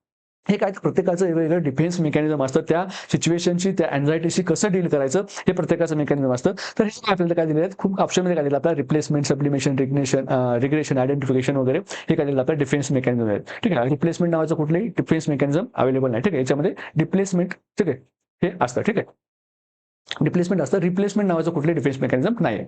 Sublimation, regression, identification. आता आपण काय करूया, इथं आलो जाऊ तर सगळ्याच डिफेन्स मेकॅनिझम आपण एकदा बघून घेऊ. ठीक आहे. फर्स्ट बघूया आपण सब्लिमेशन. सब्लिमेशन म्हणजे काय करतो, तो पर्सन काय करतो, जे सोशली अनएक्सेप्टेबल बिहेवियर्स आहेत त्याला काय करतो, सोशली ऍक्सेप्टेबल बिहेवियरमध्ये करतो. फॉर एक्झाम्पल, हा जो पर्सन आहे, या पर्सनला काय झालं, खूप राग आलेला आहे. ठीक आहे. या पर्सनला काय झालं, खूप राग आलेला, त्याची गर्लफ्रेंड सोबत त्याचं ब्रेकअप झालेला आहे, खूप राग आलेला, त्याला काय करायचं, त्याच्या गर्लफ्रेंडला जाऊन 2 कानाखाली मारायचे आहेत, पण तो काय करू शकत नाही, मारू शकत नाही. मग तो काय करतो, ठुकरा के मेरा प्यार मेरा इंतकाम देखेगी म्हणतो आणि काय करतो, यूपीएससीची एक्झाम क्रॅक करतो. यूपीएससीची एक्झाम क्रॅक करतो, जे की काय आहे, सोशली ऍक्सेप्टेबल आहे. हे काय आहे, सोशली ऍक्सेप्टेबल आहे. गर्लफ्रेंडला जाऊन 2 मारणं ऍक्सेप्टेबल आहे का, हे काय नाही, सोशली ऍक्सेप्टेबल आहे का, तर हे सोशली ऍक्सेप्टेबल नाही. मग सोशली ऍक्सेप्टेबल काय आहे, यूपीएससी क्रॅक करणं आणि काय बनणं, खूप मोठा काय बनणं, साहेब बनणं. हे काय असतं, सब्लिमेशन. याला काय म्हणतो आपण, सब्लिमेशन असं आपण म्हणतो. ठीक आहे. त्या एका मूव्हीमध्ये पण असं दाखवलं, त्याची गर्लफ्रेंड सोबत, त्याची गर्लफ्रेंड जी असते ती काय करते, लग्नाला नकार देते आणि मग तो काय करतो, यूपीएससी क्रॅक करतो आणि मग ते काय करतो, खूप त्या एकाच जिल्ह्याचा काय होतो, डीएम बनतो. ठीक, डिस्ट्रिक्ट मॅजिस्ट्रेट बनतो आणि तो तशा प्रकारचा बदला घेतो. याला काय म्हणतो आपण, सब्लिमेशन असं आपण याला म्हणतो. त्यानंतर बघतो आपण ह्युमर. ह्युमर म्हणजे काय, जेव्हा त्याला काय होते, एखादी एखाद्या पर्सनला, जेव्हा त्याला काय होतं, त्या पर्सनला एखादी अँझायटीची सिच्युएशन जेव्हा त्याला येते, तो काय करतो, त्याची एकदम त्याचा जो बिहेवियर आहे तो एकदम मजाक मूडमध्ये घेऊन जातो, एकदम फनी वे मध्ये त्याला हँडल करतो. त्याला आपण काय म्हणतो, त्याला ह्युमर असं आपण म्हणतो. म्हणजे तो पर्सन काय करतोय, ती जी सिच्युएशन आहे त्या सिच्युएशनला डील करण्यासाठी फन मोड ऍक्टिव्हेट करतो. ठीक आहे. एखादा पर्सन असतो बघा आपल्याकडे, आपण तो एखादा सिरियस मूडमध्ये कंडिशनमध्ये पण काय करतो, तो हसत असतो किंवा काहीतरी टवळक्या वगैरे करत असतो. तर त्यांचं ते डिफेन्स मेकॅनिझम कुठलं असतं, त्यांचं ह्युमर हे डिफेन्स मेकॅनिझम असतं. थर्ड आहे सप्रेशन. सप्रेशन नावामध्ये आहे काय, सप्रेस. ठीक आहे. म्हणजे तो पर्सन काय करतो, जी अँझायटी वाली जी सिच्युएशन आलेली आहे तिला काय करतो, सप्रेसच करून टाकतो. म्हणजे तो काय करतो, त्याच्याकडे लक्षच देत नाही आणि हा कसं करतो, कॉन्शियसली करतो. म्हणजे तो काय करतोय, कॉन्शियसली काय करतोय, कॉन्शियसली काय करतोय, पोस्टपोन करतोय अँझायटीला. अँझायटीला काय करतोय, कॉन्शियसली काय करतोय, पोस्टपोन करतोय. म्हणजे जर त्याच्या आयुष्यामध्ये काय झाले असेल, एखादी अँझायटीवाली सिच्युएशन आली असेल, तर काय करतो, तो त्या अँझायटीवाल्या सिच्युएशन सोबत डील न करता तो दुसऱ्या कामामध्ये त्याचं काय करतोय, मन काय करतोय, एकाग्र करतोय. म्हणजे तो काय करतोय, दुसऱ्या कामामध्ये काय करतो, त्याचा फोकस जो आहे तो तिकडे काय करतो, डायव्हर्ट करतोय. पण तो कसा करतोय, कॉन्शियसली करतोय. म्हणजे त्याच्या बॅक ऑफ द माइंड त्याला माहित आहे की माझा खरा प्रॉब्लेम जो आहे तो दुसरीकडे कुठेतरी आहे, पण मला त्याला त्या प्रॉब्लेम सोबत मला आत्ता डील नाही करायचं, मी मे बी नंतर त्यासोबत डील करेल, पण मी आता माझं दुसरं काम करेल, त्याच्यानंतर मग मी काय करेल, तो जो प्रॉब्लेम होता ज्याच्यामुळे मला अँझायटी झालेली आहे ते मी नंतर करेल. ठीक आहे. आणि तो कसा करतो, कॉन्शियसली करतो. ठीक आहे. याला आपण काय म्हणतो, सप्रेशन म्हणतो. याच्या उलट आहे बघा, रिप्रेशन. रिप्रेशन, रिप्रेशन मध्ये काय करतो, तो पर्सन जो आहे किंवा एखादं चाइल्ड जे आहे ते काय करतं, अनकॉन्शियसली करतं. अनकॉन्शियसली काय करतं, त्या अँझायटीचा जो किंवा ट्रॉमाचा जो इव्हेंट आहे त्याला काय होतं, फॉरगॉट होतो किंवा विसरतो. फॉरगॉट होतो किंवा विसरतो. ठीक आहे. याच्यामध्ये कॉन्शियसली तो विसरतो. ठीक आहे. त्याला माहित असतं की काय आहे तिथे, काय झालेलं आहे, माझा जो एक प्रॉब्लेम जो आहे तो कुठेतरी दुसरा वेगळा आहे, पण मी तो काय करेल, सध्यासाठी तो विसरेल आणि मी माझं दुसरं काम करेल. त्याला माहित आहे, कॉन्शियसली तो करतोय. आणि रिप्रेशन मध्ये काय होतं, अनकॉन्शियसली होतं. तुम्ही असं बघू शकता बघा, काही काही जी पेशंट असतात किंवा काही काही जी चाइल्ड असतात, खास करून हे तुम्हाला याच्यामध्ये बघायला मिळते, टॉडलर जे एज ग्रुपमध्ये जे चिल्ड्रन असतात त्याच्यामध्ये तुम्हाला रिप्रेशन बघायला हे मिळतं खास कर. ठीक आहे. हा एमसीक्यूचा पॉईंट आहे बघा, इथे एमसीक्यू लिहून घ्या. रिप्रेशन जे आहे ते कशामध्ये बघायला मिळतं, तुम्हाला टॉडलर्समध्ये जास्त बघायला मिळतं. त्याच्यामध्ये होतं काय, की त्यांची जी अशा काही घटना असतात ज्या की काय असतात, त्यांना खूप वेदना दिल्या असतात किंवा ट्रॉमा दिल्या असतात. अशा घटना ज्या आहेत त्या कम्प्लिटली ते कायमच्या विसरून जातात आणि त्या कशा विसरून जातात, अनकॉन्शियसली विसरून जातात. फॉर एक्झाम्पल, त्यांच्या कोणाची तरी जे लव्हिंग जी वाल्याची कोणाची तरी काय झालं असेल, काहीतरी डेथ झाला असेल किंवा त्यांनी एखादा ऍक्सिडेंट वगैरे किंवा असं खूप खूप मोठा असं वगैरे रक्तपात वगैरे असं जे आहे ते उघड्या डोळ्याने बघितलेलं आहे आणि ते लहान वयाच्या मध्ये त्यांना काय झालं, ते खूप त्याचा ट्रॉमा बसलेला आहे. तर ती जी गोष्ट आहे तो जो पिरियड आहे, ठीक आहे, तो जो एक वन आवरचा जो पिरियड होता, तो 1 आवरचा पिरियड त्यांच्या लाईफमध्ये आलाच नव्हता, असं त्यांचं होऊन जातं. म्हणजे तो 1 आवर ते विसरून जातं, कम्प्लिटली विसरून जातं. त्याला आपण काय म्हणतो, रिप्रेशन असं आपण म्हणतो. त्यानंतर आपण बघतो अल्ट्रुइझम. ठीक आहे, अल्ट्रुइझम मधली ही जी लोक काय करतात, फॉर एक्झाम्पल त्यांना काय झाली, अँझायटी आली आहे. ठीक आहे, त्यांना काय झालं, कुठला तरी खूप मोठा ट्रॉमा आहे किंवा काहीतरी त्यांना खूप कुठली तरी अडचण आहे. तर अशा वेळेस ते काय करतात, ते लोक काय करतात, लोकांची हेल्प करतात. ठीक आहे, ते काय करतात, लोकांना हेल्प करतात. Helping others to cope up with stress. हे लोक काय करतात, दुसऱ्यांना स्ट्रेस मधून बाहेर करतात. ठीक आहे, आणि त्याच्यामुळे काय होतं, त्यांना स्वतःना पण काय मिळतं, एक स्वतःचा आनंद मिळतो. त्यांची जी अँझायटी आहे ती तशी ती दूर करत असतात. म्हणजे आपण म्हणतो बघा, आपल्या मित्रामध्ये त्याचे स्वतःचे खूप प्रॉब्लेम असतात, स्वतःच्या खूप 12 भानगडी तिकडे असतात, पण तो मित्र काय करतो, आपल्या भानगडी सोडवण्यासाठी येतो. तो कुठले आहे ते, कुठलं डिफेन्स मेकॅनिझम आहे ते, अल्ट्रुइझम आहे. ठीक आहे, त्याच्यानंतर आपण बघतो डिस्प्लेसमेंट. आपण कुठलं बघतो, डिस्प्लेसमेंट. ठीक आहे, डिस्प्लेसमेंट म्हणजे काय होतं, ती जी अँझायटी आहे, तो जो एखाद्या माणसावर राग जर आपल्याला काढायचा असेल, पण आपण तो राग जो आहे त्या माणसावर काढू नाही शकत, म्हणून आपण काय करतो, तो दुसऱ्या माणसावर काढतो. फॉर एक्झाम्पल, तुम्ही एका हॉस्पिटलमध्ये काय करत वर्क करत आहात, आणि त्या हॉस्पिटलमध्ये वर्क करत असताना तुम्हाला तुमच्या इंचार्जने येऊन काहीतरी झापलं वगैरे काहीतरी केलं, आणि आता तुम्ही तुमच्या इंचार्जला काही बोलू शकत नाही, पण तुमच्या इथे असणारे जे मामा मावशी लोक आहेत ते तिथे आले तुमच्या इथे टेबल साफ करायला. ठीक आहे, नर्सिंग स्टेशनचा टेबल साफ करायला आले, आणि तिथे काय झालं, त्यांच्याकडून थोडीशी चूक झाली. मग तुम्ही काय करणार, त्या इंचार्जचा सर्व जो राग आहे तो कुणावर काढणार, त्या मामा मावशीवर काढणार. म्हणजे तुम्ही तुमची जी अँझायटी, तुमचा जो राग होता तो काय करणार, जी ज्याच्यावर तुम्ही काढू शकत नाही, त्याच्यापेक्षा जे लोअर अथॉरिटीवाले लोक आहेत त्यांच्यावर तुम्ही काय करता, डिस्प्लेस करता. ठीक आहे, म्हणजे ही जी तुमची इंचार्ज होती याच्यावरचा राग तुम्ही कुठं काढला, तिथे हॉस्पिटलमध्ये जे मामा लोक होते, हॉस्पिटलमध्ये जे मामा होते त्यांच्यावर तुम्ही काढला. काय केला, तुम्ही तुमचा राग डिस्प्लेसमेंट केला. हे काय झाली, तुमची डिफेन्स मेकॅनिझम झाली. ठीक आहे, त्याच्यानंतर आपण बघतो रिॲक्शन फॉर्मेशन.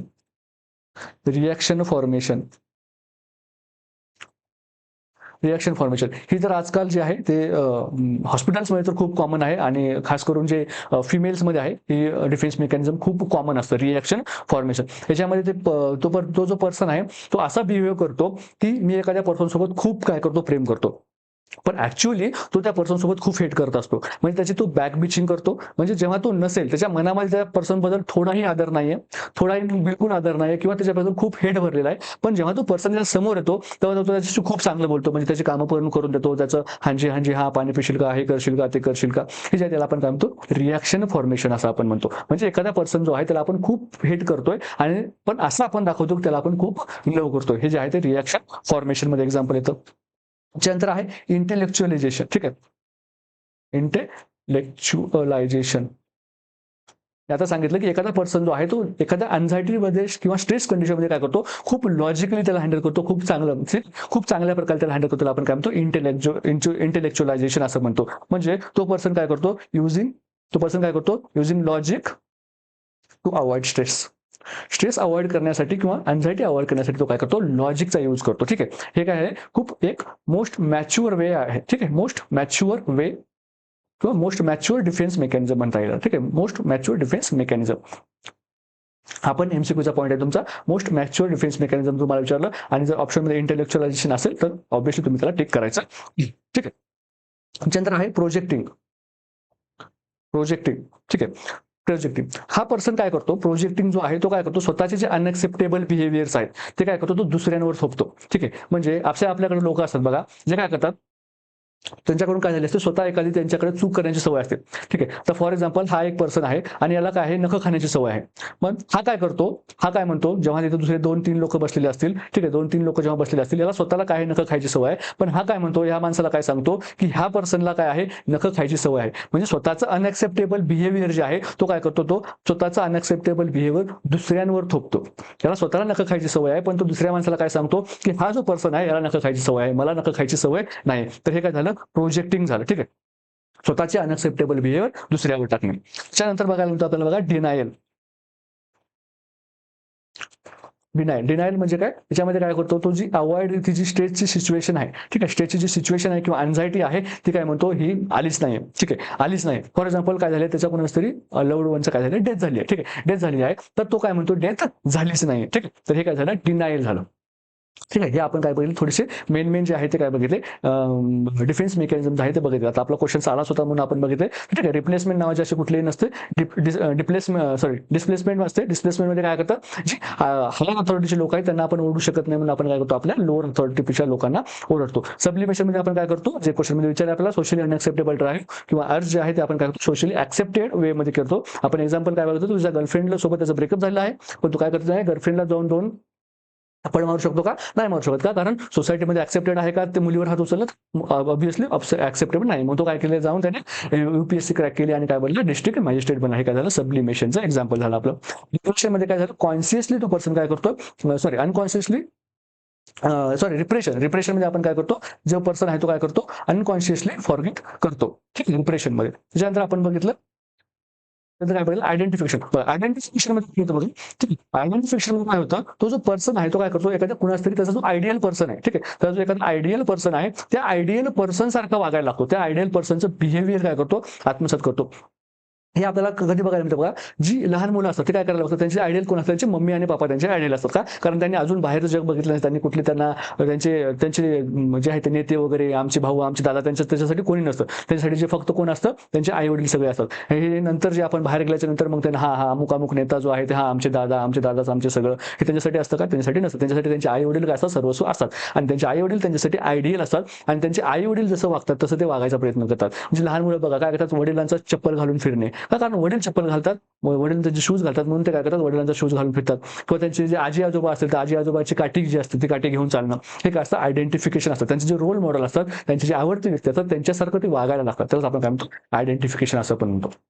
ठीक आहे. तर या क्वेश्चनचा आन्सर काय असणार आपल्याला, बी असणार आहे. आपण जे थोडक्यात आहे ते सर्व जे डिफेन्स मेकॅनिझम आहे ते जे इम्पॉर्टंट ते बघितलं आहे. सब्लिमेशन बघितलं आहे, ह्युमर बघितल्याच्यामध्ये काय करतो पर्सन, मजा करतो. रिप्रेशन मध्ये काय करतो, कॉन्शियसली एखादी गोष्ट विसरतो. रिप्रेशन मध्ये काय करतो, अनकॉन्शियसली एखादी गोष्ट विसरतो. अल्ट्रुइझम मध्ये काय करतो, दुसऱ्यांना हेल्प करतो. डिस्प्लेसमेंट मध्ये काय करतो, जो हायर अथॉरिटी वाला आहे त्याला ओरडू शकत नाही म्हणून लोअर अथॉरिटी वाला ओरडतो. रिएक्शन फॉर्मेशन मध्ये आपण काय करतो, ऍक्च्युअली आपण एखाद्याचा हेड करतोय पण आपण त्याला काय करतो, लव केल्यासारखं भासवतोय. इंटरलेक्च्युअलायझेशन मध्ये आपण काय करतो, लॉजिकचा यूज करतो. ही काय मोस्ट मॅच्युअर डिफेन्स मेकॅनिझम आपण म्हणतो. त्यानंतर प्रोजेक्टाईल मध्ये आपण काय करतोय, स्वतःचे जे अनएक्सेप्टेबल बिहेवियर ते आपण काय करतो, दुसऱ्यावर थोपतो. मी नखं खातोय पण मी असं सांगणार का मी नखं खातोय, मी असं नाही सांगतोय. मी काय सांगतोय की दुसरं कोणतरी जो आहे तो नखं खातो, मला नखं खायची बिलकुल सवय नाही. डिनायल मध्ये काय करतो, तो पर्सन काय करतो, टोटली डिनाय करतो की माझ्यासोबत ही सिच्युएशन झालेली आहे, मला हा स्ट्रेस आहे, ठीक आहे, मला ही एन्झायटी आहे, काय करतो, टोटली अवॉइड करतो किंवा डिनाय करतो की मला हे नाहीच आहे. ठीक आहे, नेक्स्ट क्वेश्चन बघूया. All of this is seen in anorexia nervosa except. अनोझार नर्वोसामध्ये काय काय दिसत नाही हे विचारलं आपल्याला. Osteoporosis, myocardial involvement, electrolyte imbalance आणि मेनोरेजिया. ठीक आहे, तर हे काय आहे, एक ईटिंग डिसऑर्डर आहे. हा काय एक ईटिंग डिसऑर्डर आहे, ज्यामध्ये आपण ईटिंग डिसऑर्डर मध्ये दोन बघतो मेन जे आहे ते, कुठली, एनोरेक्सिया नर्वोसा आणि कुठलं, बुलिमिया नर्वोसा, हे दोन बघतो आपण. एनोरेक्सिया नर्वोसा मध्ये जो पेशंट असतो त्याला काय असतं, फिअर ऑफ वेट गेन असतं. ठीक आहे, फिअर ऑफ वेट गेन. त्याला काय वाटतं, बाबा मी जर जास्त खाल्लं तर काय होईल, माझं वजन वाढेल, आणि म्हणून तो काय करतो, सिव्हिअर डाएट करायला लागतो. ती पण कशी, खूपच सिव्हिअर असतो तो डाएट करायला लागतो, आणि त्याच्यामध्ये काय होतं, त्याचं सिव्हिअर वेट लॉस होतं. एवढं वेट लॉस होतं त्याचे जे नॉर्मल बॉडीचे फिजिओलॉजिकल फंक्शन्स आहेत हे पण काय होतात, डिटोरिएट होतात. ठीक आहे, बुलिमिया नर्वोसा याच्यामध्ये पेशंट काय करतो, बिंज इटिंग करतो आणि बिंज इटिंग प्लस काय करतो, पर्जिंग करतो. म्हणजे काय करतो, खातो आणि ओमिट करतो, ओमिट इंड्यूस करतो. ठीक आहे, ह्या पर्सनचं वेट जे असतं ते युज्युअली नॉर्मल वेट असतं, किंवा आपल्याला काय बघायला मिळतं, वेट जे आहे ते वाढलेलं बघायला मिळतं. ठीक आहे, आणि हा पर्सन काय करतो, पर्जिंग करत असतो, म्हणजे काय करतो, ओमिट करत असतो. ज्या स्टमक मधलं कंटेंट काय होत असतं त्याच्या बाहेर येत असतं, आणि ते दातांचं जे ठीक आहे, दातांचं जे इनॅमल जे कव्हरिंग असतं त्याचं काय होतं, इरोजन होतं. त्याला आपण काय म्हणतो, डेंटल इरोजन जे आहे ते आपल्याला या पेशंटमध्ये बघायला मिळतं का, कारण जो ऍसिडिक कंटेंट जो आहे तो अब्डॉमेन मधला, स्टमक मधला तो काय तो बाहेर येतो, म्हणून त्याच्यामध्ये आपल्याला डेंटल इरोजन बघायला मिळतं. त्याचबरोबर याच्यामध्ये जे आहे आपल्याला रसल साइन बघायला मिळतो. रसेल साइन का बघायला मिळतो बघा, जेव्हा तो काय करतो, ओमिटिंग इंड्यूस करतो, तेव्हा ही जी बोटाची जी नकल्स आहेत, ठीक आहे, ही जी बोटाची नकल्स आहेत, हा जो मागचा भाग आहे हा काय होतो, त्याच्या वरच्या दातांना लागतो, आणि हा जो जेव्हा तो असं करायला लागतो ते काय होतं, हे दातांना इथे लागल्यामुळे जखमा होतात आणि काय होतं, काळं पडतं. याला काय म्हणतो आपण, रसेल साइन म्हणतो. आणि रसेल साइन जो आहे तो कोणाकडे पॉझिटिव्ह असतो, बुलिमिया नर्वोसामध्ये पॉझिटिव्ह असतो. ठीक आहे, हा आपला एक एमसीक्यू पॉईंट आहे. ठीक आहे, हा एक एमसीक्यू पॉईंट आहे, बिंज इटिंग प्लस पर्जिंग. त्यानंतर हा एक एमसीक्यू पॉईंट आहे, सिव्हिअर वेट लॉस. ठीक आहे, सिव्हिअर वेट लॉस आणि फिअर ऑफ वेट गेन, हे आपले एमसीक्यू पॉईंट आहे. ठीक आहे, तर बघा, फर्स्ट ऑप्शन आपल्याला म्हणजे ऑस्टिओफोरोसिस असणार का अॅनोरेक्सिया नर्व्हसामध्ये? तर हो असणार. तो जेवण खूप कमी करतोय आणि काय होतं ज्यामध्ये न्यूट्रिशनची कमी, ठीक आहे, न्यूट्रिशनची कमी म्हणजेच काय, कॅल्शियम, फॉस्फेट जे बोन ग्रोथसाठी लागणारे एलिमेंट्स आहेत ते काय होतात त्याच्यामध्ये कमी होतात, म्हणून काय होतं त्यामध्ये ऑस्टिओफोरोसिस आपल्याला बघायला मिळतं. म्हणून ठीक आहे, हे पण आपल्याला अनुसंधानामध्ये बघायला मिळतं. मायोकार्डियल इन्व्हॉल्वमेंट होते का? तर हो होते. का? कारण जे आहे ते मायोकार्डियल जी सेल्स आहेत, सॉरी स्केलेटल मसल्स जे आहेत, ठीक आहे, ते कार्डियक मसल जे आहेत त्यांची काय होते, ॲट्रॉफी होते. ॲट्रॉफी का होते? कारण हा जो पर्सन आहे हा तो जेवतच नाहीये. मग जेव्हा एखादी बॉडी आपली स्टार्वेशन मधून जात असते तेव्हा आपली बॉडी काय करते, मसल्स मधलं जे स्टोर्ड फॅट आहे ते यूज करायला लागते, म्हणून मायोकार्डियल ॲट्रॉफी आपल्याला बघायला मिळते. इलेक्ट्रोलाइट इम्बॅलन्स होतात का? तर ऑब्व्हियसली इलेक्ट्रोलाइट इम्बॅलन्स होणार आहेत का? कारण तो प्रॉपर जे आहे ते न्यूट्रिशन घेत नाही आहे. मेनोरेजिया होतं का? तर नाही. आपल्याला जी अॅनोरेक्सिया नर्व्हसा जे पेशंट आहे त्याच्यामध्ये आपल्याला काय बघायला मिळतं, एमेनोरिया बघायला मिळतं. एमेनोरिया का बघायला मिळतं? एमेनोरिया म्हणजे काय, नो नो नो ब्लिडिंग, ठीक आहे, नो ब्लिडिंग व्हजायनल, ठीक आहे, व्हजायनल ब्लिडिंग जे आहे किंवा मेन्स्ट्रुएशन जे आहे ते होत नाही, ठीक आहे, मेन्स्ट्रुएशन जे आहे ते होत नाही, याच्यामध्ये आपण काय म्हणतो, एमेनोरिया म्हणतो. मग एमेनोरिया का होतं? त्या पर्सनच्या बॉडीमध्ये रक्तच नाही तर बाहेर कुठून येणार, ऑब्व्हियसली, ठीक आहे. म्हणजे त्याच्याकडे काय नाही, खूप ॲनिमिक होते ती जी मदर, सॉरी ती जी वुमन जी आहे ती काय होते, खूप ॲनिमिक होते आणि त्याच्यामध्ये आपल्याला एमेनोरिया बघायला मिळतं. आणि ऑप्शन डी मध्ये काय सांगितलं आपल्याला, मेनोरेजिया सांगितलं, म्हणजे काय होतं, खूप जास्त ब्लड लॉस होते. ब्लड लॉस त्याच्यामध्ये नाहीच आहे तर कुठून लॉस कुठून होणार आहे, बरोबर आहे. म्हणून ऑप्शन डी काय ते आपलं करेक्ट आन्सर येणार आहे. नेक्स्ट क्वेश्चन बघूया बघा. A newborn is noted to have a lumbosacral midline swelling with sac protruding through the vertebral defect containing both meninges and neural tissue. What is the most likely diagnosis?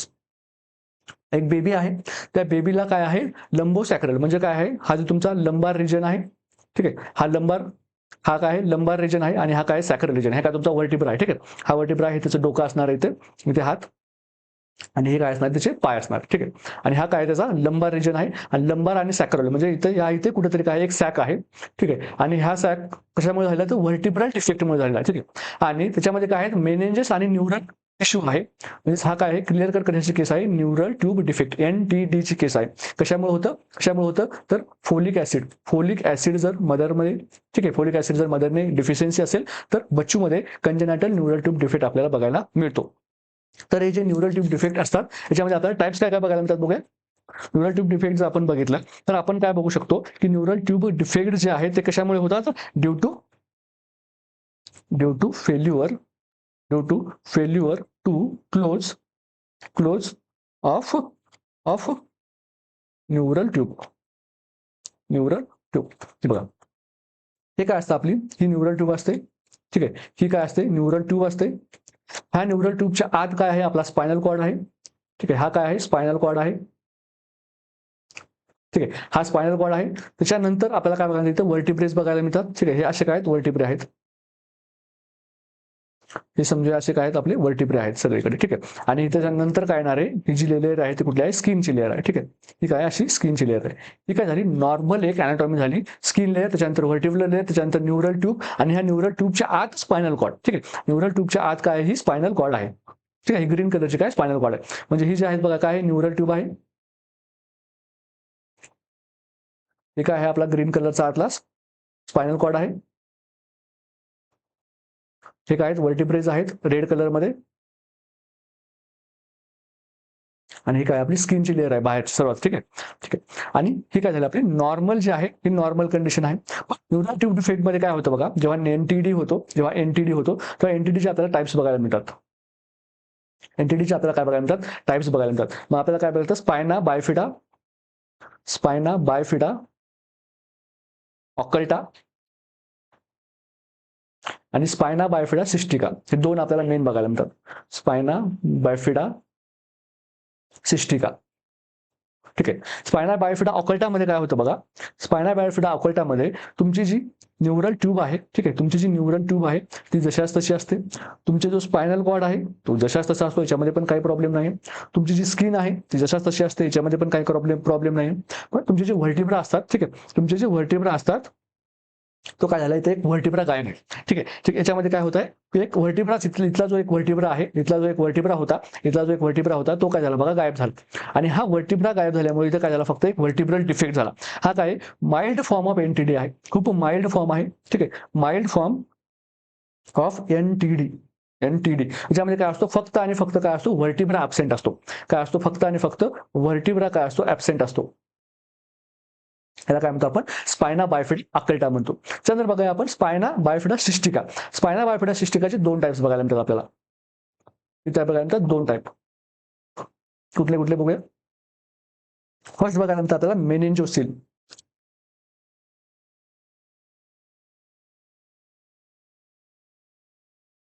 आणि second बघायला मिळतात आपल्याला मायलो मेनिंजोसिल.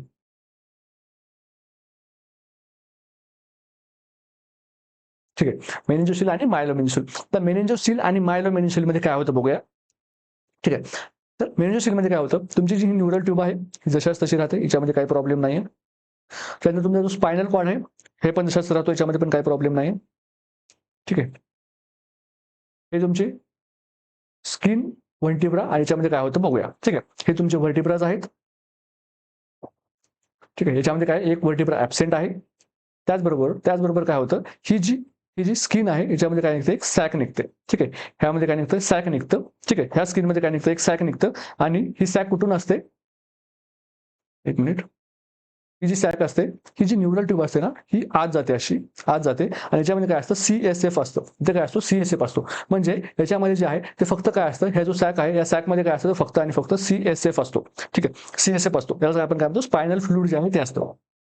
तर याला आपण काय म्हणतो, मेनिंजोसिल असं आपण म्हणतो. म्हणजे याच्यामध्ये न्यूरल इन्व्हॉल्वमेंट आहे का, no neural involvement. Neural involvement कधी म्हणू शकतो आपण, न्यूरल इन्व्हॉल्वमेंट आपण कधी म्हणू शकतो, जर याच्यामध्ये काय असेल, तो स्पायनल कॉर्ड जर असेल तर इकडे गेला असेल तर. मायलो मेनिंजोसिल मध्ये काय होतं बघा, मायलो मेनिंजोसिल मध्ये काय होतं बघा, ही जी तुमची स्किन आहे, ठीक आहे, ही जी तुमची स्किन आहे इथे एक सॅक तयार होतो.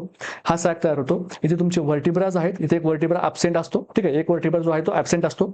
आणि जी तुमची काय आहे, स्पायनल ट्यूब जी आहे, ठीक आहे, स्पायनल ट्यूब जी आहे, न्यूरल ट्यूब जी आहे ती इकडे जाते. त्याचबरोबर जो तुमचा स्पायनल कॉर्ड जो आहे त्याचं पण काय होतं, या ठिकाणी असं मेशवर्क जे आहे ते त्या सॅकमध्ये काय असतं, प्रेझेंट असतं. ठीक आहे, हा कसा आहे मग, मोस्ट सिव्हिअर फॉर्म आहे. मोस्ट कसा आहे, सिव्हिअर फॉर्म आहे का, कारण याच्यामध्ये न्यूरल इन्व्हॉल्वमेंट पण आहे. म्हणजे इथे हा जो सॅक आहे, इथे या सॅकमध्ये काय काय आहे, या सॅकमध्ये CSF आहे, प्लस काय आहे, स्पायनल कॉर्ड आहे. स्पायनल कॉर्ड आहे. ठीक आहे, म्हणजे आपण काय म्हणतो, मायलो मेनिंजोसिल. मेनिंजस म्हणजे काय, स्पायनल जे स्पायनल कॉर्ड किंवा आपलं जे ब्रेन असतं त्या ब्रेनच्या कव्हरिंगला आपण काय म्हणतो, मेनिंजस म्हणतो. ब्रेनची कव्हरिंग आणि स्पायनल कॉर्डची कव्हरिंग, दोघांच्या पण कव्हरिंगला आपण मेनिंजस आपण म्हणत असतो. आणि याच्यामध्ये काय तुमचे मेनिंजस पण आलेत आणि तुमचं स्पायनल कॉर्ड पण आलेलं आहे, म्हणजे मायलो मेनिंजोसिल. आणि याच्यामध्ये काय झालं, फक्त मेनिंजोसिल. ठीक आहे, मायलो कधी, जेव्हा न्यूरोची इन्व्हॉल्वमेंट असेल तेव्हा. जेव्हा तुमचा ऍक्च्युअल स्पायनल कॉर्ड जर जात असेल त्या सॅकमध्ये तर त्याला आपण मायलो मेनिंजोसिल म्हणतो.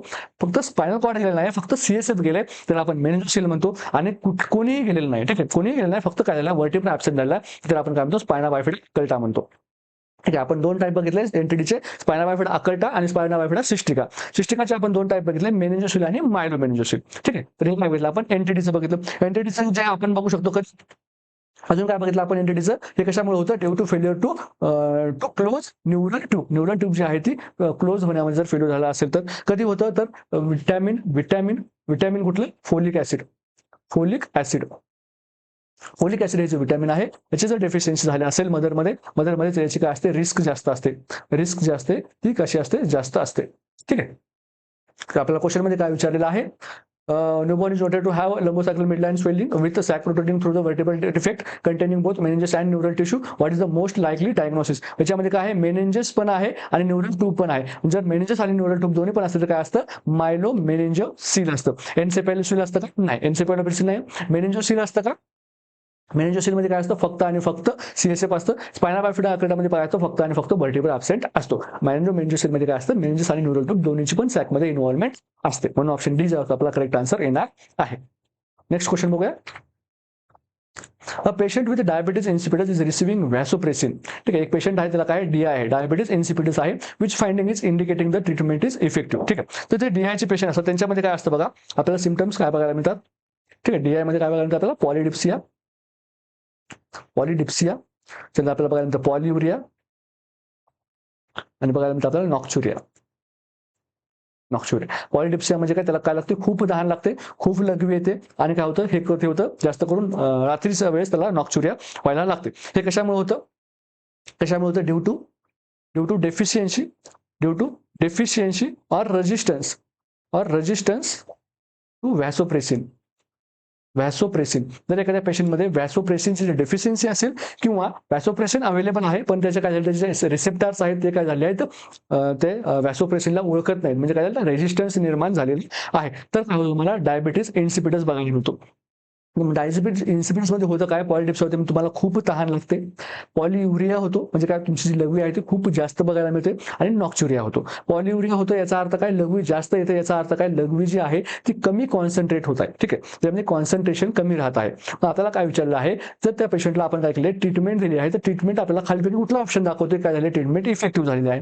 फर्स्ट ऑप्शन मध्ये बघा, युरिन स्पेसिफिक ग्रॅव्हिटी 1.015, persistent हाय युरिन आउटपुट आणि वेट लॉस ऑफ 1 kg आणि इन्क्रीज थर्स्ट. ठीक आहे, तर बघा, जे तुमचं नॉर्मल युरिन आउटपुट असतो, सॉरी, नॉर्मल युरिनची स्पेसिफिक ग्रॅव्हिटी असते ती किती असते, 1.010 टू 1.030. ठीक आहे, नॉर्मल तुमची स्पेसिफिक ग्रॅव्हिटी आहे. म्हणजे इथे काय झाले, तुमची स्पेसिफिक ग्रॅव्हिटी जी आहे ती कशी आहे, नॉर्मल लिमिटमध्ये आहे. सेकंड ऑप्शन काय आमचं बघा, पर्सिस्टंटली हाय युरिन आउटपुट. हाय युरिन आउटपुट जर येत असेल तर याचा अर्थ काय आहे की तुमची ट्रीटमेंट काय नाहीये, इफेक्टिव्ह नाहीये. का, कारण जर पॉलियुरिया काय त्याचं सिम्पटम आहे आणि जर तुम्ही पॉलियुरिया करेक्ट करू शकत नाही याचा अर्थ काय, तुमची ट्रीटमेंट इफेक्टिव्ह नाही आहे. Weight loss of 1.5 kg. Weight loss का होते त्याचं, कारण त्याचे फ्लूइड लॉस होत आहे म्हणून वेट लॉस आहे. याचा अर्थ काय, तुमची ट्रीटमेंट इफेक्टिव्ह नाही आहे. Increase thirst. पॉलिडिप्सियामध्ये काय होतं, खूप तहान लागते. याचा अर्थ काय, तुमचे सिम्पटम्स तुम्ही एक पण कव्हर करू शकले नाही, म्हणजे तुमची काय झाली आहे, तिथे ट्रीटमेंट जी आहे ती काय नाही आहे, इफेक्टिव्ह नाही आहे. मग युरिन स्पेसिफिक ग्रॅव्हिटी 1.015 ही जी आहे ती काय आहे, नॉर्मल आहे. पण ऍक्च्युअली डीआयच्या पेशंटमध्ये युरिनची जी स्पेसिफिक ग्रॅव्हिटी जी आहे, ती काय व्हायला पाहिजे, कमी व्हायला पाहिजे. किती आहे, कमीत कमी किती असायला पाहिजे, 0.10 हे काय असायला पाहिजे, मिनिमम एवढे असायला पाहिजे. आणि जर त्या पेशंटची ट्रीटमेंट जर व्यवस्थित होत आहे, याचा अर्थ त्याची काय होत आहे, युरिन स्पेसिफिक ग्रॅव्हिटी काय होत आहे, इम्प्रूव्ह होत आहे. याचा अर्थ त्याची तुमची ट्रीटमेंट बरोबर चाललेली आहे. जर ही अजून कमी होत असेल तर याचा काय होता अर्थ, तुमची काय होतं, जी लघवी आहे ती खूप अजून पण पातळ बनत आहे, कॉन्सन्ट्रेशन बनत नाहीये. ठीक आहे, हे काय होतं, कारण जो व्हॅसोप्रेसिन जो आहे तो त्याचं काम काय आहे, त्याचं काम आहे सोडियमचं ऍब्झॉर्प्शन करणं. ठीक आहे, सोडियमचं ऍब्झॉर्प्शन करणं, आणि जिथं सोडियम जातो तिथं वॉटर आपोआप जातो. ठीक आहे, आणि जिथं काय जातो, सोडियम जातो, वॉटर आपोआप जातो. मग जर एखाद्या पेशंटमध्ये व्हॅसोप्रेसिन नसेल तर सोडियमचं ऍब्झॉर्प्शन होणार नाही आणि वॉटरचं पण ऍब्झॉर्प्शन होणार नाही. बॉडीमध्ये जेवढं वॉटर आहे तेवढं कुठं जाणार आहे, बाहेर जाणार आहे, आउट केलं जाणार आहे वाया किडनीज. ठीक आहे, बरोबर, किडनी काय करणार, जेवढं जे वॉटर कंटेंट होतं सगळं बाहेर काढणार. का, कारण सोडियम ॲब्झॉर्प्शन नाही, मग वॉटर ॲब्झॉर्प्शन नाही. म्हणजेच तिचं काय होणार आहे, त्याची काय होणार आहे, स्पेसिफिक ग्रॅव्हिटी कमी होते. का, कारण वॉटर जास्त जात आहे, सोल्यूट कमी जातात, म्हणजे काय होतं, स्पेसिफिक ग्रॅव्हिटी कमी होते, त्याची ऑस्मोलॅरिटी कमी होते.